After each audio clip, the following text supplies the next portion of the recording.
Welcome to the wonderful world of massage. A medical missionary needs to learn some of the basic rudiments and fundamentals of massage.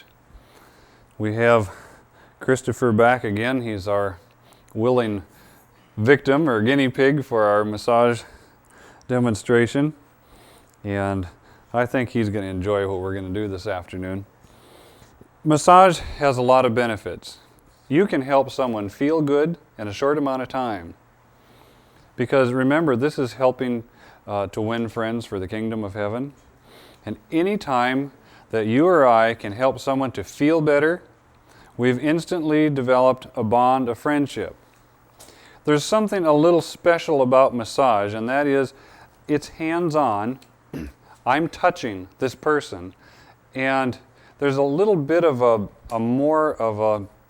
bond that forms when you actually have some sort of contact, a physical contact with a person. You know, if somebody walks up and says, puts their hand behind their back and say, "How do you do?" That's pretty formal. They reach out and they hold your hand, and they, if they give you one of these limp fish handshakes, it's like, yeah. But if they actually have a firm handshake, something, there's something that transfers. You know that this person's a little more genuine. Some of that is transferred in massage.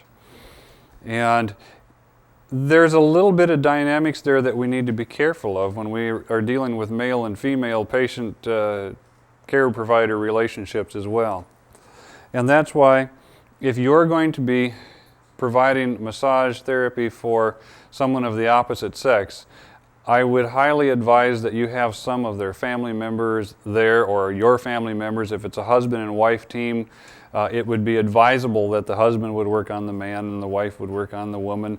But if it's, perhaps your spouse does not know anything about doing this type of procedure, or you find yourself alone, then you want to find the lady next door or call somebody's sister or whatever if you're a man, because you don't want to get yourself trapped in a situation where you're hands-on with somebody and you don't have somebody else there. If there's another person, that breaks up some of that dynamic. And it certainly does alleviate the risk and the responsibility that's associated with those types of things as well. It would, it has happened before where people have gotten personal involvements from trying to minister. They've been tripped up and caught in one of the devil's snares. So I highly advise that we use caution and think carefully. Massage will do a number of things. We need to always think of the dynamics physically that we're trying to accomplish. I want to take some of the mystique out of massage.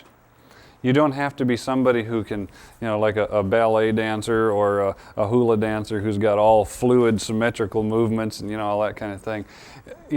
Even somebody who's clumsy can do a decent massage with a little bit of practice. And if there's any massage therapists watching this tape, I'm sure that I'm going to horrify at least one or two before I'm done, because I'm trying to take this particular talent, or this particular skill or science, and make it simple. Break it down into simple things so people are not intimidated to try to do it.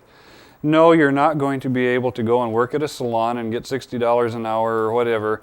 You're not going to be a massage therapist from learning the simple things that I'll teach you. But what we want you to be able to accomplish is to rapidly alleviate pain. That's one of the things that you want to be useful. People used to come to my businesses and show me a fancy resume, and I said, I don't care about your resume. What can you do? Jesus was practical. He had no degrees. He had very little training other than from the Holy Spirit.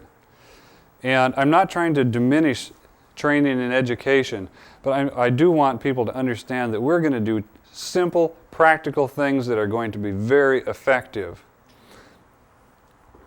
Massage will do several things.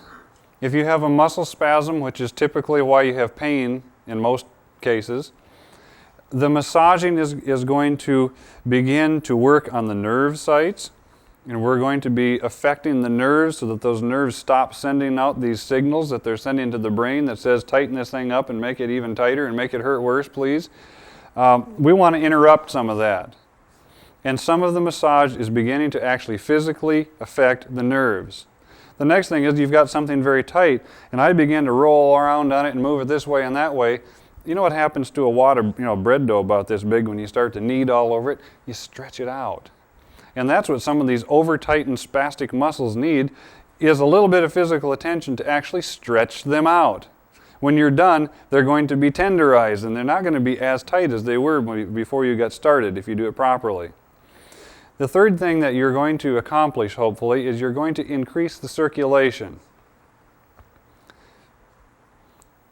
Again, perfect health comes with perfect circulation. And many times in a spastic muscle, you've got more lactic acid that ought to be there. There's other dynamics going on. And the massage begins to break these things up. It begins to move the blood circulation around, begins to increase the lymphatic circulation, and you begin to increase the possibility of healing very, very soon. So what I want to share with you right now is one procedure, and we're going to be sharing several. This particular procedure is when you have the luxury of a table or a bed to work on, and we can be a little more thorough.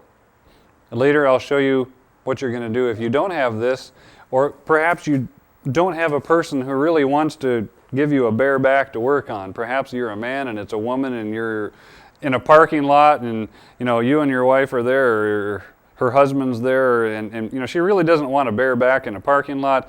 You can sit her down in the tailgate of your car or your truck or whatever, and you go right to work. But for this one right here, this is going to be more thorough and more complete. And what I'm going to be doing is a combination of just plain massage, and I'm going to be working on some trigger point therapy as well. The most common complaint for someone that is going to say they need a massage is, oh, my neck hurts. My neck hurts so bad that my shoulder hurts. And I think my back hurts, and I'm sure that my scalp hurts. In fact, I think my hair hurts. I have a headache. My eye hurts. My eyelashes hurt. That's the kind of thing that it develops to that crescendo. Probably 75% of what you're going to deal with is going to be this kind of a thing. And so I want to prepare you for the things that are most common.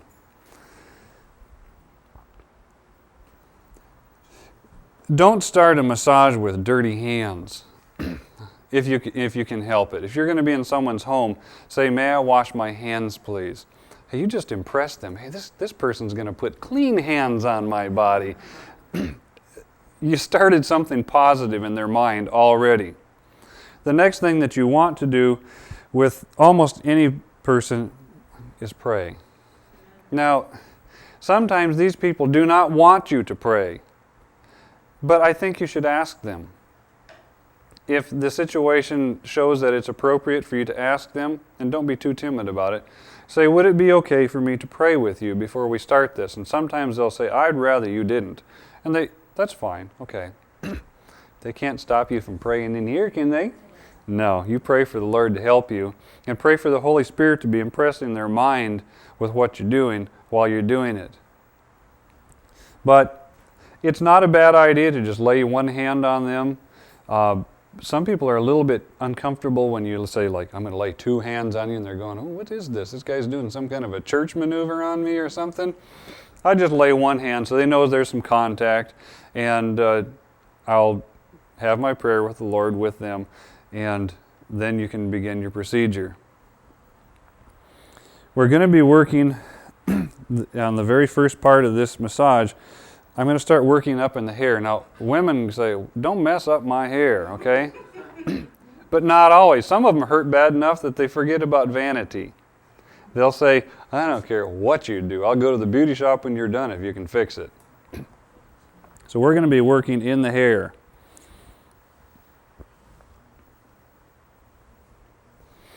And I start right back here, right on the back of his scalp. And get right down in there. And I'm beginning to use my fingers. Now, one thing that's irritating about a massage not well done is one of two things. Either you got somebody who's got hands like steel and they nearly break your body in pieces, just manhandling you, just all over you, and you're like, get lost, that hurts. Or they just kind of pitter-pat all over you, and it doesn't do any good. So Christopher, what I want to do is communicate with you, and I want you to tell me whether I'm doing this hard enough or too soft, or if it's just right, like the porridge that Baby Bear had. Is that too hard? Okay. And I think that from my visible factors here, I'm beginning to see some things because I see some little pink streaks on the back of his neck as I'm working. I'm beginning to see that I'm actually pressing down enough that I'm beginning to stimulate some circulation. And I'll be working right back over the back of his ears here. And I'm going to start to loosen that neck. But I'm not going to be able to loosen everything on the neck as I would like to do so right now because I've got too many other factors that may be tightening this neck. He's probably got problems all the way down to here. And I can't just work on the place where it hurts. Sometimes I have to go to the foundation. And I'm going to assume that we're going to work on the right, or well, his left side, my right side here. Now I want to show you a little bit about the draping. When you're going to be working on someone and you're going to be, using oil and that type of thing, just come over here and let's take this doubled part and let's tuck that right down inside of his trousers there, or if you're working with somebody in their underclothing into their elastic band. That way, I'm not going to stain any of his clothing with any of the oil that I'm using. I'm using my oil. Now, when my kids give me a back rub, they love to take this stuff, and I think they put it in the refrigerator for a half hour before they put it on, and they like to squirt it all over my back. That's not very relaxing, and it's not very effective on a muscle spasm. So I'm going to warm this oil up, okay? I don't want Christopher to say, "Did you wash your hands in ice water? And what is that liquid ice you're pouring on my back?" It doesn't do any good.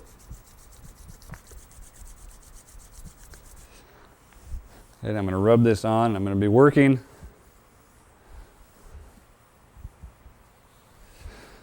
on his arm and on his back. And actually, I need just a tiny bit more. Don't be afraid to use enough oil, because if you don't, you're going to sandpaper him, and he's not going to appreciate your manhandling. When you begin to use unnecessary pain, you lose the respect and the cooperation and the admiration of your person that you're working with. Okay, I just rubbed that in. I've got it all down to where I feel like I don't have a whole lot of friction holding me up. And now if he's got a pain in through this area, we're going to be, if you look in your little Creator's Masterpiece book and look at your muscles, you're going to be discovering that the muscle that is tight here is connected all the way on down through here. That's why we want you to study anatomy and physiology as medical missionaries, because you want to know what's connected to what so you know what you're working on. It's no different than working on a transmission or a clutch or moving a 2x4 that's tweaked in your house or anything. Okay, now I'm going to get in here and I'm going to actually start to do some deep massage. You notice what I'm using? I'm using the bottoms of my hands with my hands bent over, and part of what's happening is my knuckles on my fists and my heels of my hands are getting in there, and I'm going back and forth, and I'm really working deep into this muscle. I'm stretching, I'm moving circulation.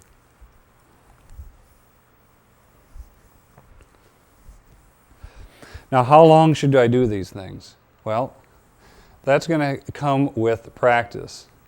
You don't want to just wear him out with the deep stuff so that he's so painful and so shot out that you can't work on him with the light stuff.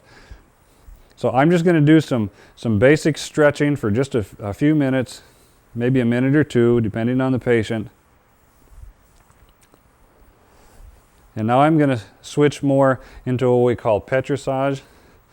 I'm going to actually start to use my fingertips and dig in. I have an idea that this feels good. Actually, I think it feels a little bit better than what I was doing earlier. And this is a little bit pinching. I'm almost pinching a little bit of the flesh. You can see right there.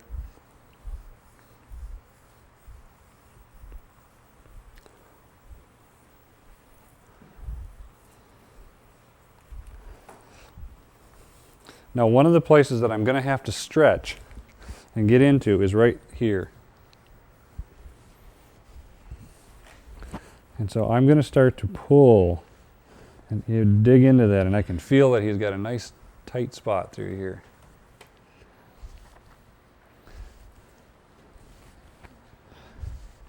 And I don't know how close up the camera can get, but we're beginning to get some red skin here. I mean, not red, but, you know, relatively pink. After I have moved into this muscle and I have massaged it, I've stretched it out some, I want to begin to apply some actual pressure to this and stretch it. So I put my fingernails up, you know, like a cat pulls his claws in so I don't scratch him. I get down with my fingertips and I began to pull back on that muscle. And you know how like a road grader grades snow or gravel? I've got muscle and skin and what little fat he's got here, I'm grading it up behind my fingers and pulling the excess along. And that is stretching that muscle. Now, if I do anything painful, I want him to talk to me and say, hey, knock it off, that hurts. You're not going to get any gain without a little bit of pain. We know that old cliche or that old adage, but you don't want to hurt him too bad or he's not going to want any more of this.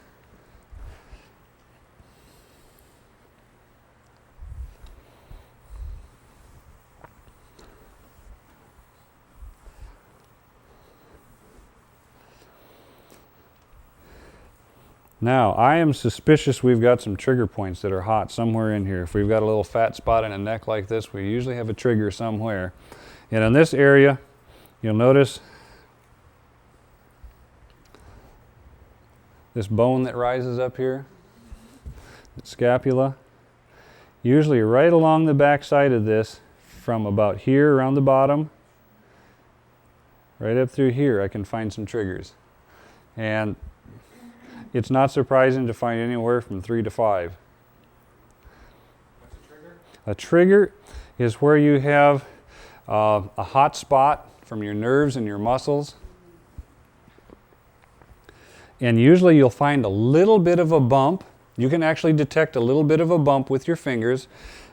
Sometimes you may not detect the little bit of the bump as fast as your patient will say, ow. That it triggers them to say ow, or it triggers them to move. Sometimes you'll notice when you push down on one of those, their foot will come up off the other end and they'll move their draping just a little bit. What we're going to do is I'm going to actually begin to dig in here with just gently with my fingertips, pushing down into the tissue, and now I'm beginning to feel some little bumps here and there. I've got a pretty good one right here. Now what I want to do is I want to do something with this so that it stops being a trigger. So I'll get it placed on the end of my fingertip, right there, and now I'm going to move it so it's up against a bone, and now I'm going to push down. And I'm not going to push it all the way through him, but I'm going to push down enough that I'm actually changing the physical structure of this little knot. I'm flattening it out, and I'm going to hold it down for about 8 to 10 seconds. And then I'm going to very slowly and gently release it. You don't want to jam it down and pop off of it, or you actually will make it worse. Okay, and I'm going to look for some more because I felt one over here. Okay, now I'm up against a bone again with it, because you've got to push it against something. And a bone is the best place you can back it into a corner and it can't get away from you. Okay, I'm counting down for my 8 to 10 seconds. Very gently letting go of it. Ah, another one has materialized right up ahead of the first one that we worked on. Holding it down. Now sometimes one finger is not strong enough. You notice I got a couple of fingers stacked on top of this other fingernail to give it adequate weight so that I don't wear my fingers out. I'll let it go real slow. And just because you found one doesn't mean you found them all. You look until you work on all of them, because if you leave one hot trigger, it'll start the whole force fire all over again. Okay, and our last one I think we're going to find right here.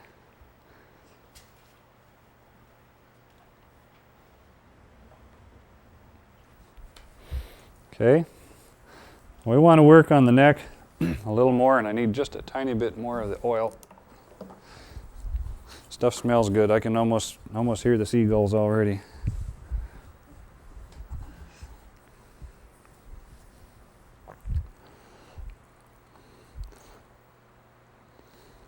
Stretching all of these, but don't push so hard. You know, we have veins and arteries and lymph glands and, you know, lymph nodes, all that kind of thing going through here. And hair, we don't want to tear any hair out, and we don't want to injure any of the physical structures. So while I'm being firm, I'm being gentle.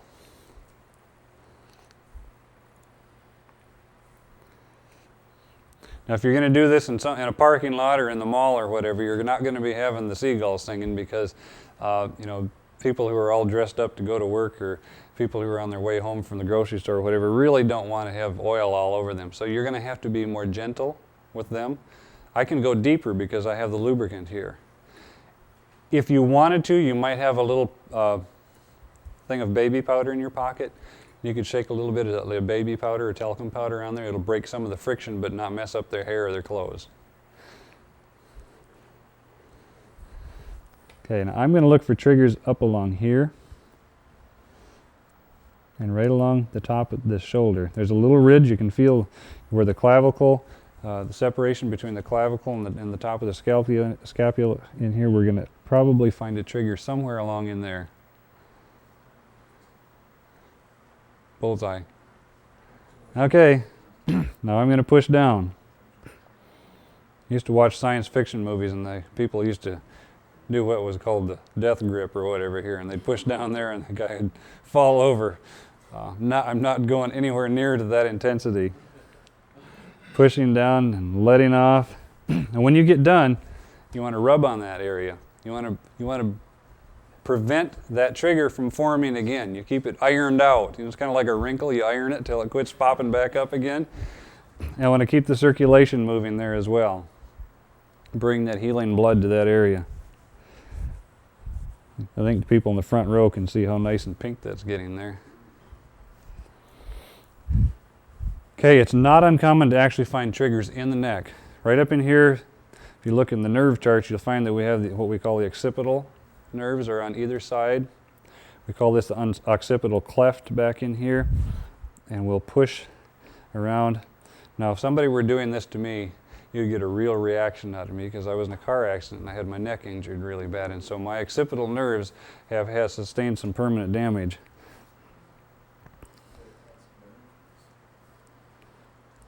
So I'm just pushing in very gently, but I'm not really, these are going to have to be a tiny bit more gentle on than you will on the other parts of the area.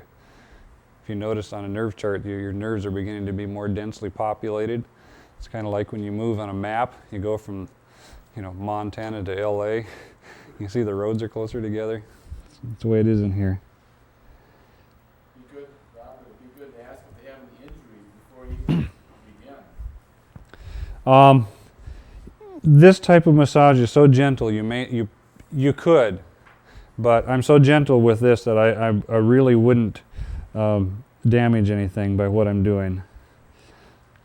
If I was going to do some sort of a manipulation or something like that, I would definitely ask before, but this is so gentle. Now I'm finding a little bit of a trigger right along under there, and I'm going to push in. Very gently, and then let go.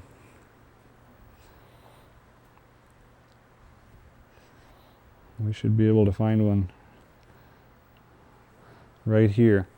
Your fingers are going to learn. The more you practice this, the more your fingers are going to pick up sort of a radar, and they'll just home right in on these little triggers. I had a friend who used to do this to me, and he called them sweet spots. And I didn't know anything sweet about them because he really had some strong fingers. He worked on them a little bit too hard. Okay, now we want to just really, really rub that.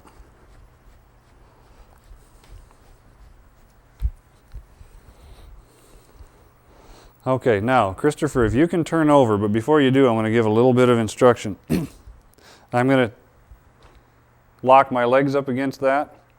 It's not going to get out. He is going to turn over, coming this way, and I'm going to hold the sheet down. Okay, I kept him covered. He didn't get away from me. He didn't fall off the table because my arms were over him. We're looking for keeping him safe and keeping him modest and keeping him warm, all of those things. Now we can go ahead and bring your sheet, your draping back up even farther, and we can push this other arm, both these arms right down in there. Now, I want to work on this arm a little more because many times I'm going to find that I need more oil than that, don't I? I'll try not to squirt this in your eye. Oh, you want to use that arm to get something out of your eye? Go use your other one. Okay.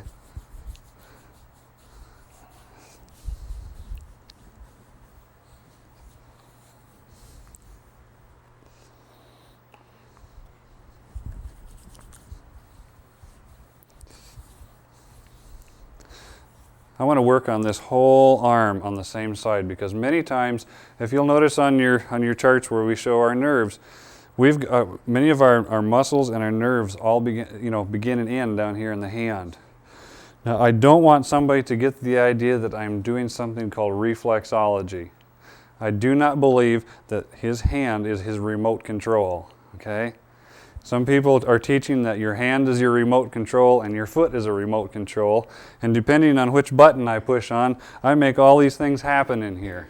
I do not believe that. It's something that's practiced and taught by the New Age, and I do not, as a Christian, want any part of that. I find it a little far-fetched because I know of quite a few people who have all these things working in here who don't have any feet. And some of them who don't even have any legs. And everything still continues to work with all of the remote controls missing, so it doesn't make any sense to me. But I do know that from simple applied anatomy and physiology that I have muscles all the way from here to here, and especially from here to here. They're all interconnected, and so are the nervous system components. So I want to work in the palm of his hand, and I want to make certain that he doesn't have anything tight. Many times when I have a headache, and I do this when I'm driving, I do it to myself. I can't do it the same way, but my neck will tighten up. So I want to work on his hand, because when I work on my hands and push on all of the nerve endings in my hand, I'll loosen up my neck to some extent, because all of these muscles are interrelated. Not just the ones on the back, but also these as well, because they all connect and come together.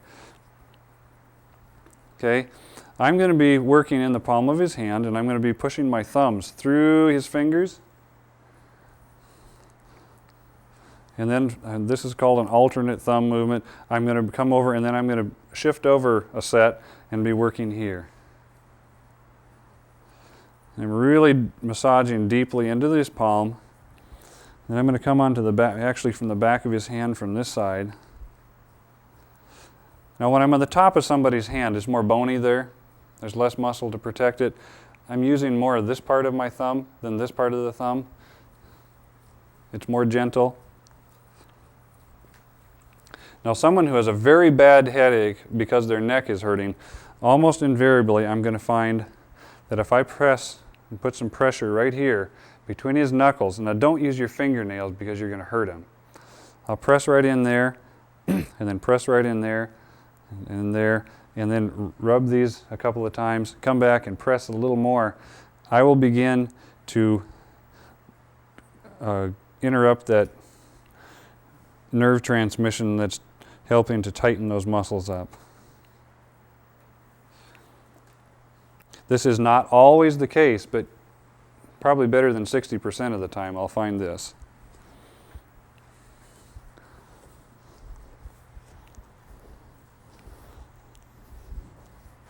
I'm going to work his whole arm because I want to loosen this up. Did you do Indian burns when you were kids? But you didn't use coconut oil. You wanted the friction because you wanted him to yell. Yeah, I've got coconut oil, and I'm not going to have him yelling for me. And I'm going to just lay his arm back down here, and I'm going to go back and forth all the way across the top. Then I'm going to rub the shoulder. Sometimes, I noticed this yesterday when I was working on someone, right here in the front of the rotator cuff, I'm going to find probably another trigger. That's a good spot for one, right in the very front up in here, the front of the shoulder.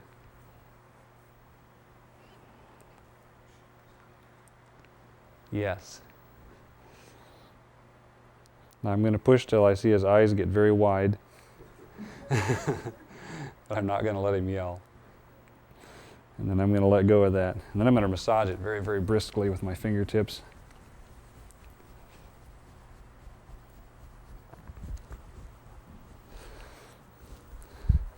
Now hopefully I have begun to wear out how much oil I have in my hands, because I'm going to start to work more on this part of his body. Here's where I'm going to really give his neck a brisk workout. Using my fingertips. This is where I'll get the rest and the final phase of the tension worked out.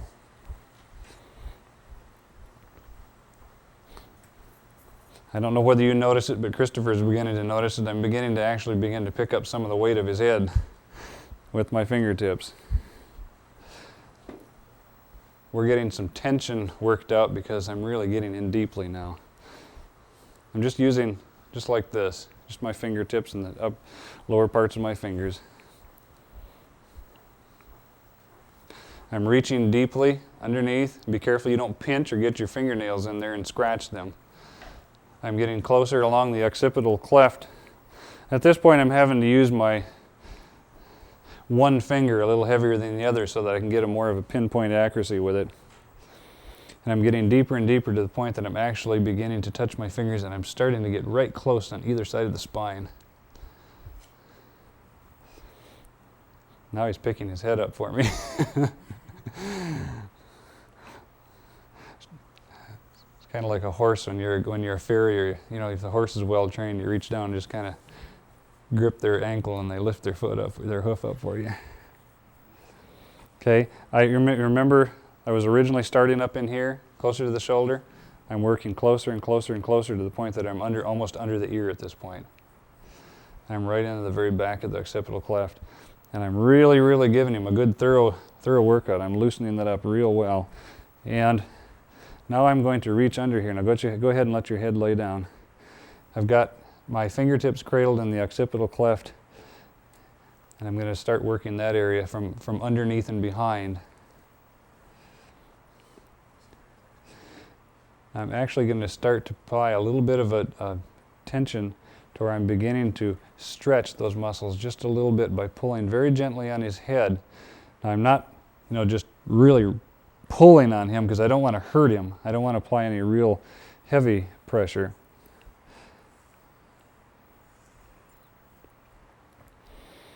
Okay, one thing that really finishes a massage really nice is to go ahead and work all around the ear.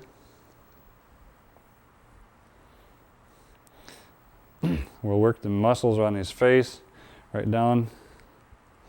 Sometimes those muscles will tighten up right in your jaws. Come around his ears.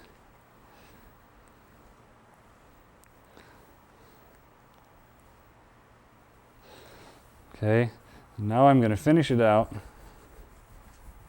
by making certain that I have all of the nerves and muscles all relaxed and loose in his scalp. Because anything you leave behind has a potential to start all over again. A good firefighter can tell you that. If I don't mop the whole fire up, it could start all over again.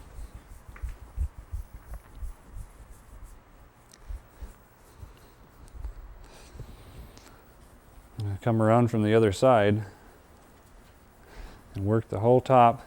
And this is going to feel just like somebody shampooing your hair. When you go to one of those fancy places where they cut your hair and shampoo it, you kind of wish they'd take about 20 minutes on that part. It really works to relax. Now I'm going to take my hands, I'm going to come down alongside of his head. I'm combing his hair. And then I'm coming out and I'm actually pulling the hair just a little bit.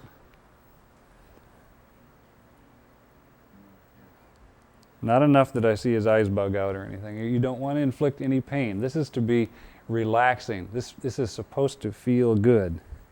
I'm not getting that too hard, am I? Okay.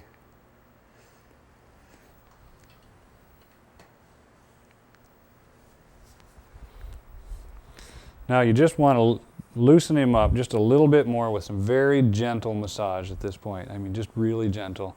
Now you're no longer going deep. You're not digging into anything. And by digging in, I'm not talking about getting your claws in. You're not actually getting deep into any tissue. And I'm just going to very gently just reach down, and we're doing what some people call nerve strokes.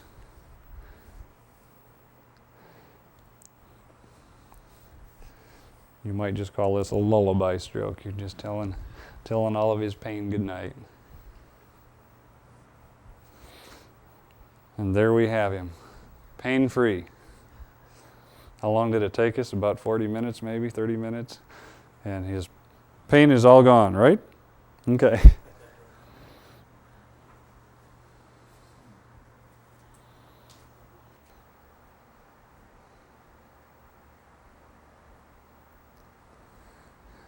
We're going to show you one of the most useful, most practical applications in massage therapy.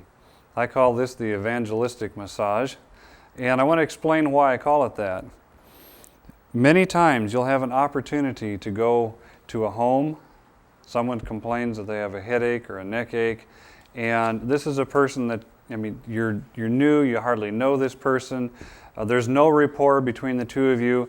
To get out a massage table and start washing your hands and putting oil on whatever is going to be just a little bit overwhelming to this person. Or maybe you're in a shopping mall. You know, I learned this when I was in Europe. They take teams of 2 or 3 or 4 people, and they'll take some chairs and they'll put up a little sign in a busy thoroughfare somewhere off the side, free 20-minute massage, free 15-minute massage.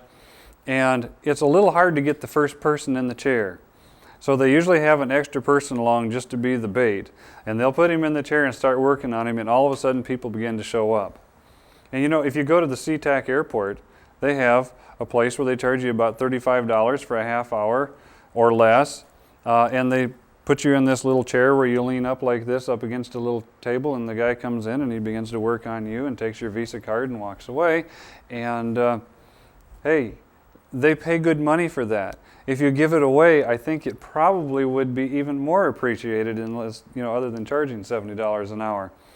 It's an opportunity that you can get people's attention. It's an opportunity that when they're getting ready to leave, you've talked to them a little bit about whatever. You try to make a little small talk, start to get something established. Maybe you can get a tract in their hand as they're walking away. Maybe you can talk to them about, you've got all these muscle spasms. Have you ever tried working with, any kind of herbs or anything for this? Well, no, or well, yes, or, you might be able to get some of this lactic acid out of the muscles a little bit if you drink a little more water. Do you drink a lot of water? Well, no, I don't. Well, let me share this little tract on pure water. I mean, this is a way to establish relationships with people. Very quickly, you'll discover that 1 out of so many people, maybe 1 out of 4 people, is willing to leave you their name, address, and phone number to sign up for a class in the future. This is prospect hunting, and it's not going to cost you much of anything other than a little bit of time. Salespeople would pay good money for good prospects, and you're getting them free. Now, yesterday, in between classes, Judy mentioned she had a little bit of muscle spasm, she was sitting a little funny. And I came over to work on her, and I discovered she had the most beautiful classic symptoms of what I wanted to demonstrate that I hoped, this was kind of naughty, I hoped that she'd hang in there for 24 hours so that we could show this today. We tried to take care of some of the symptoms. You're okay, aren't you? Okay. I didn't want you to be miserable all night, but most of the time when you want to teach something, it ends up being simulated because you can't find anybody who actually has that physical demonstration. But Judy had a sore neck, and this is a real live sore neck. I'm not making this one up. This is not an ad lib, or I'm not blowing any smoke. She's got a real sore neck. She's got muscle spasms all the way through the tops of her shoulder, and they feel just like a board. This has the same sensation to me as rubbing on the back of a saddle. It is like tough leather. Sorry. But that's great because we're gonna take care of some of this. The first thing you want to do as you're talking to the person is just begin to do some very gentle massage. You don't know what you're going to run into. You might run into somebody who has some really acute pain, and you come over here and you start to go like this into it, and they're going to just come right up off the chair. You don't want to inflict severe pain. We're trying to get some gain and without all the pain. Now she's very, very, very tight, and I'm going to be very suspicious that I'm going to find some triggers. Partly because I found them yesterday and I know where I hid them.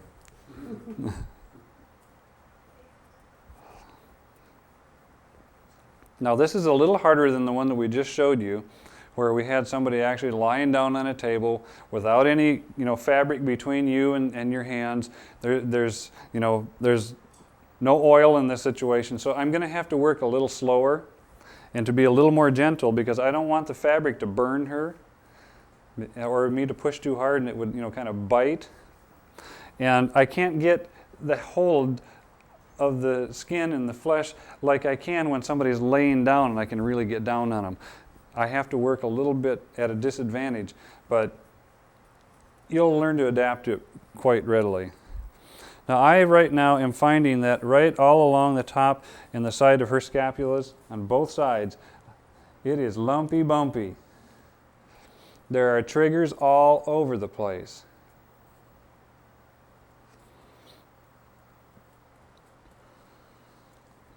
Now since I couldn't get my alternating palms or my knuckles and really loosen up all these muscles here, I'm not going to be as readily pushing down on these muscles as I might normally do. I'm going to be working these primarily with my thumbs more gently for a little while. I want to loosen up as much of the surrounding area around those triggers with my thumbs as I can before I actually begin to work on that. Okay, she said it feels good. She said she would come up here. She didn't have to say anything, but she did say something. I can still feel all these tight spots here. And I'm not going to start reefing on these muscles up here because I'm not going to get anywhere with them to start with. I don't want to stretch them yet because you stretch something that's too tight, you're going to snap it. And I'm just going to injure her and make her feel worse than I started. I'll stretch a little bit by just pushing down into it, but not a whole lot. Okay, I'm going to hold my hand palm here so I can really get a good hold on this. And sometimes if you can't really get a good hold on that trigger, you're going to take their hand and you're going to lift up and you're going to move their arm around until you actually begin to feel that scapula come like right there. Now I can really get into that one.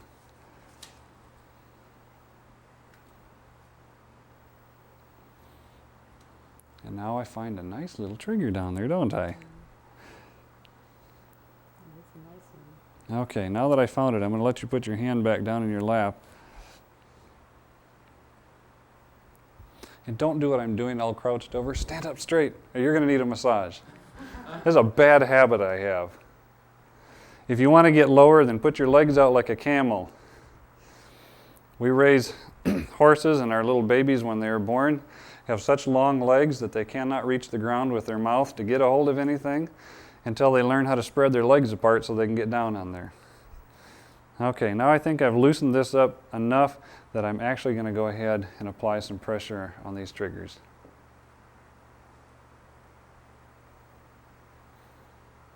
And it's a good idea if you've had this done to yourself first so you have some idea what it feels like.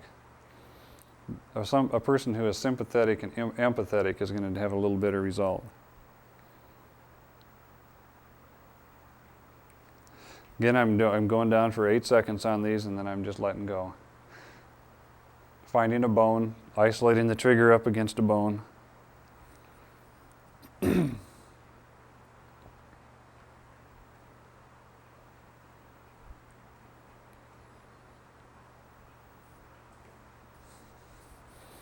Okay, now I really want to get back in there right now. I don't want to waste any time. I want to get circulation established again. Really good circulation. I want to bring more healing blood into that area. I want to stretch all the surrounding tissues and all the surrounding muscles so that I don't end up with a rebound spasm.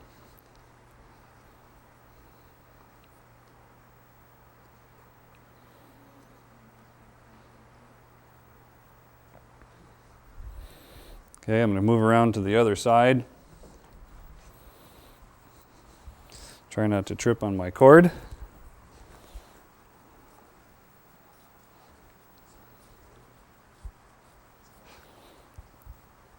You'll get faster and faster and faster with these to where you can do a really good one in about 20 minutes.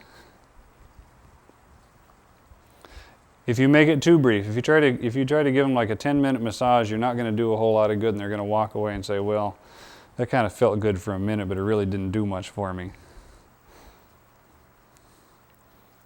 Now, if I push any of these too hard, I want you to talk to me.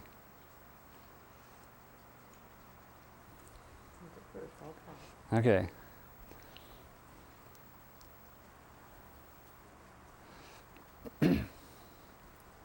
I can tell we worked on this yesterday because these triggers are not as hot as they were yesterday, which means we're making some progress.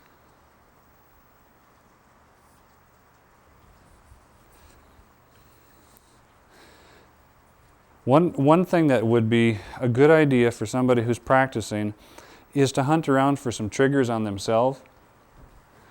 And if you can find a hot trigger on yourself, then you have a better idea of how to be sympathetic. Okay, I want to make sure that I can find. These on the top are sometimes a little hard to get at. So if you've learned your anatomy and physiology and you have a good imagination, you can figure out how to move stuff so you can get at more stuff. I'm glad I don't have that one on me. That hurts.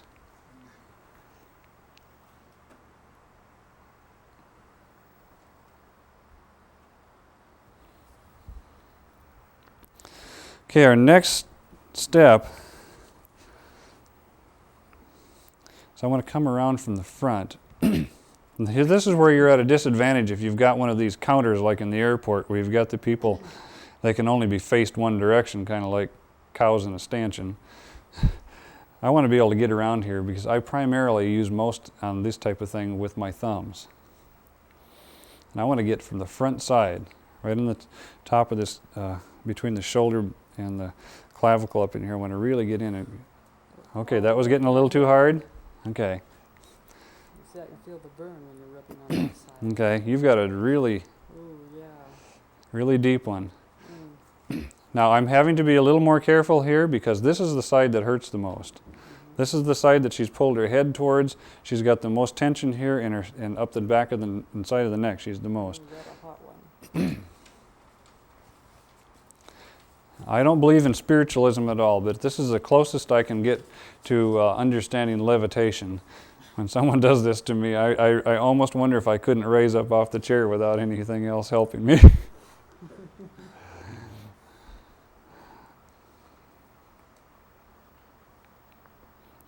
I'm not going to force this thing. I'm going to work very gently. I'm not going to work slower. I'm not going to work faster.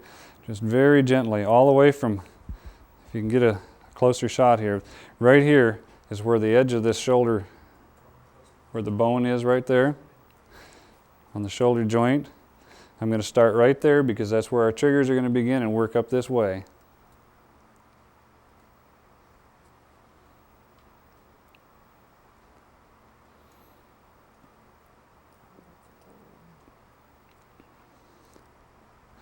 These are so painful that there is no way I'm going to start pushing buttons for a while.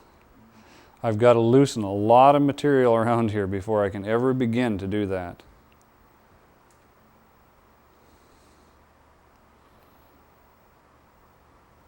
Will you come to my next class so I have a real person to do this to again? Thanks for the invitation. You wanted to go to California in February anyway, didn't you?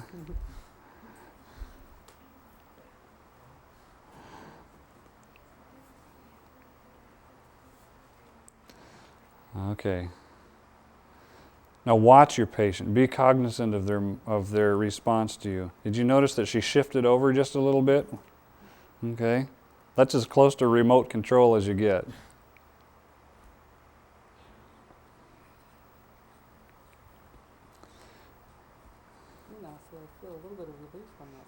Okay, she says she's beginning to feel a little bit of relief, and we haven't actually gone to the point where we're actually going to start applying the trigger pressure yet. I'm afraid that if I applied the trigger pressure, she'd probably crack a rib on me right now. So I'm the reflex of her arm flying up would probably injure me.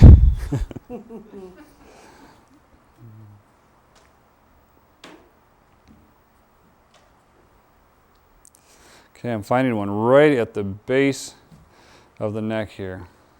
That should be my last one on the shoulder.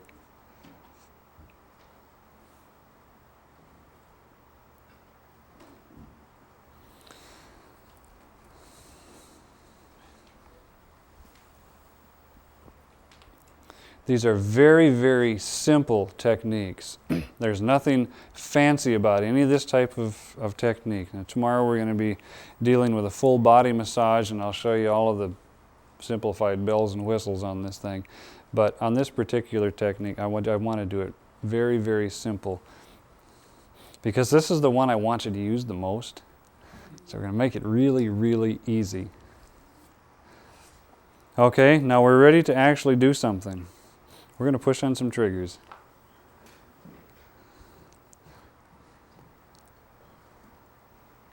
And we're going to inch our way right up, all the way up to the neck. We're going to go 8 to 10 seconds, and we're going to gently let off.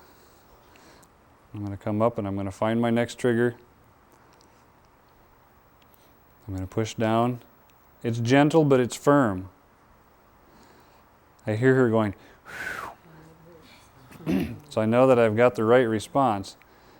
And if they begin to start to like grimace, back off a tiny bit. She said back off a little bit. You want your patient to talk to you. Okay. Okay, here's the worst one. This has really got to be a miserable one. I wish we had a little dial on the back of her head here that showed how bad it hurt, then you'd have a better idea.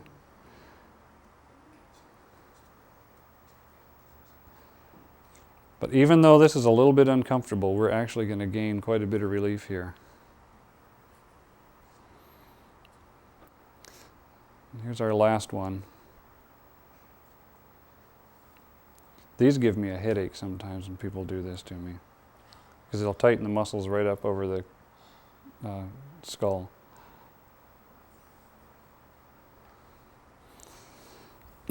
All right, and again, I want to work on the hand. I'm going to work right in the palm. Now, if you wanted to use a little bit of oil on the hand, it's up to you. It's a little bit easier because your thumbs will slide a little bit easier and you can knead a little bit smoother.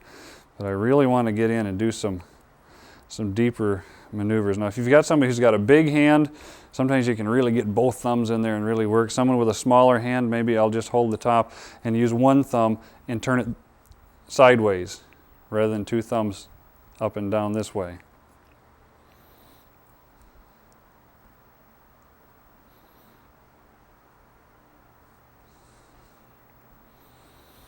Is that a micro sleep or macro sleep?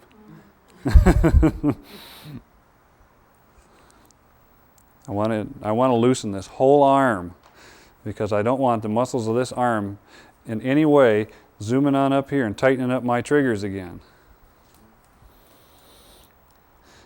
Now I'm going to be suspicious when I begin to press down in these areas that she's going to tell me that she has a painful sensation, perhaps a burning sensation slightly.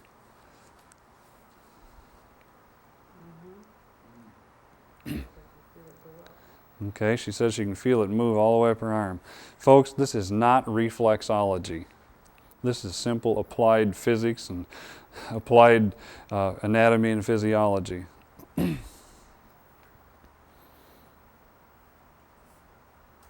I do not believe that her hands are remote controls to the rest of her body. Now I'm going to move back around and try and get out of the camera's way here.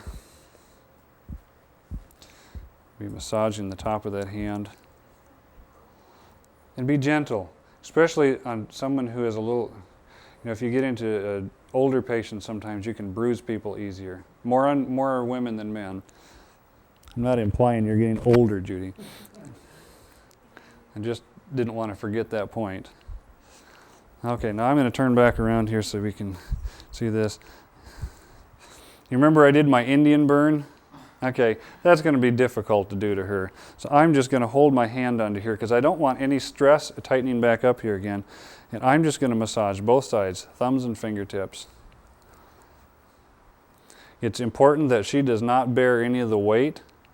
I'm supposed to be holding all the weight because I don't want her to start tightening up at all. And you can be as resourceful as you have to be, and if you can't do it, I mean, you can prop your leg up here and put her elbow down on your leg or whatever it takes to, to do the job. If you don't have an arm on the chair, don't put a foot in a lap or anything, but be resourceful. Oh, am I finding some monkey bumps in this muscle here? Ooh. How can you be cheerful when you hurt this bad? Praise the Lord. Praise the Lord. Power of the Lord. Okay.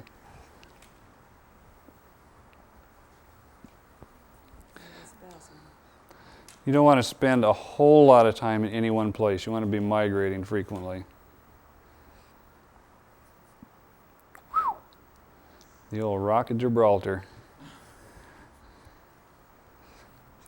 Okay, I'll put that down. I'm going to come back around here. Now I can get both hands. The worst damage I'm going to do to her is wrinkle her blouse.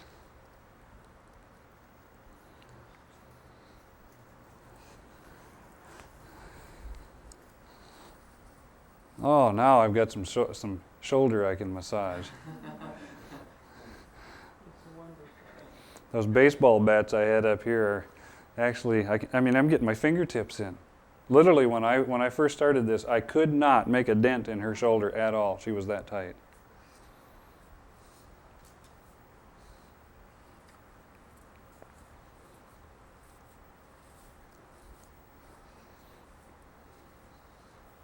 That's quite a difference. It even took the pressure off my head. Many times I've had this take people who had really bad headaches and alleviate them within just, 15 minutes or so. I've had people who are real skeptics who said, well, if you want to, you're going to waste your time, but you're welcome to rub on me as long as you don't hurt me too bad. It works.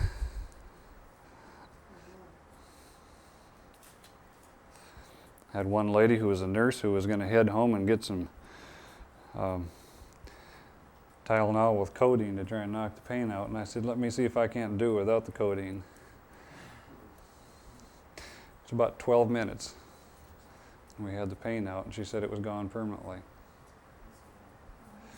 I suspect with Judy, this has been a long-term problem.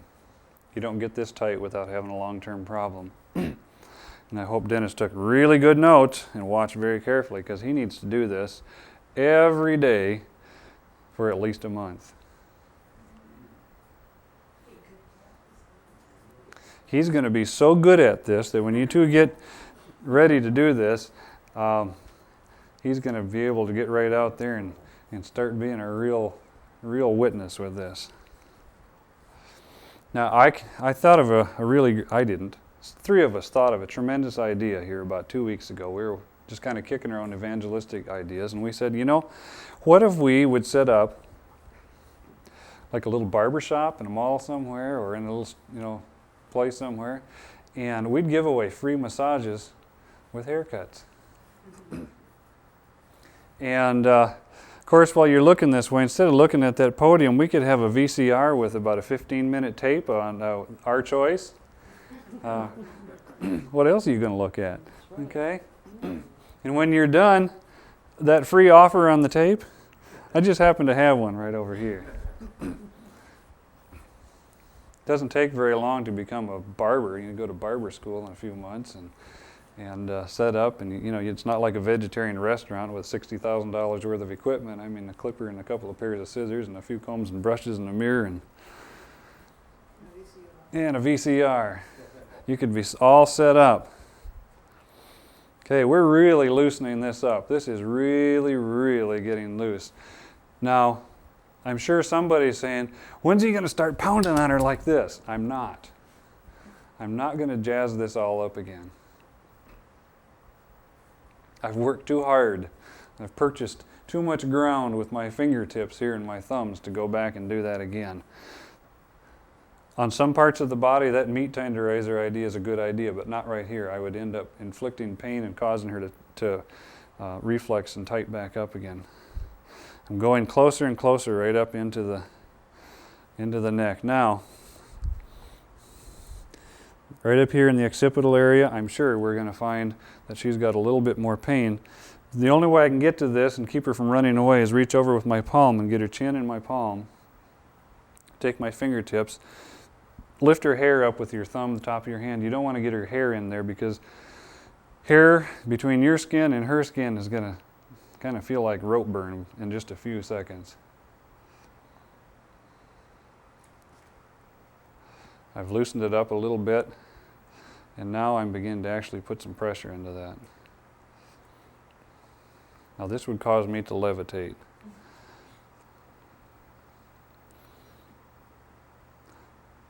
But I want to make certain that I don't leave anything undone because this is the top of the problem right here. This is the very end.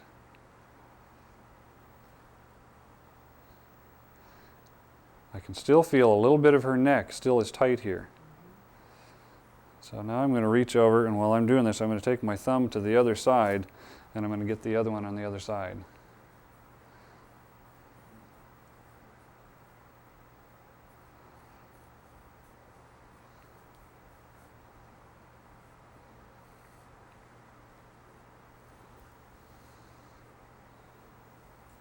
Okay, now what I want to do is I want to work right on the neck itself here. And this is really hard if you don't get all of the hair up. Thankfully she doesn't have a hairdo I can mess up too bad. And she's still tight right here. This is the last stronghold. But I don't know if I could have been very successful in loosening that up if I hadn't gotten up and gotten some pressure into the occipital area.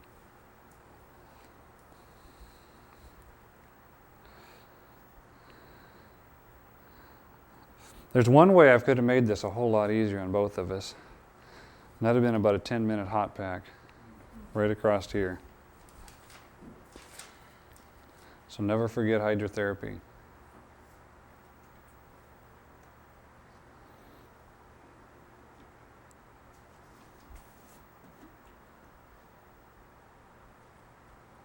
But just think about how many people you could invite to your cooking school this way. I mean, what a personal invitation.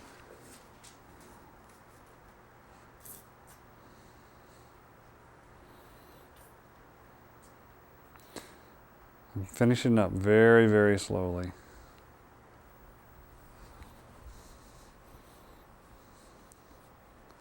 Oh, you cannot believe. I mean, she's almost turning into a real person again here. She was getting to the point where she felt like a statue. Now, Dennis, if you'll just keep this up for about the next month, she'll probably be cured.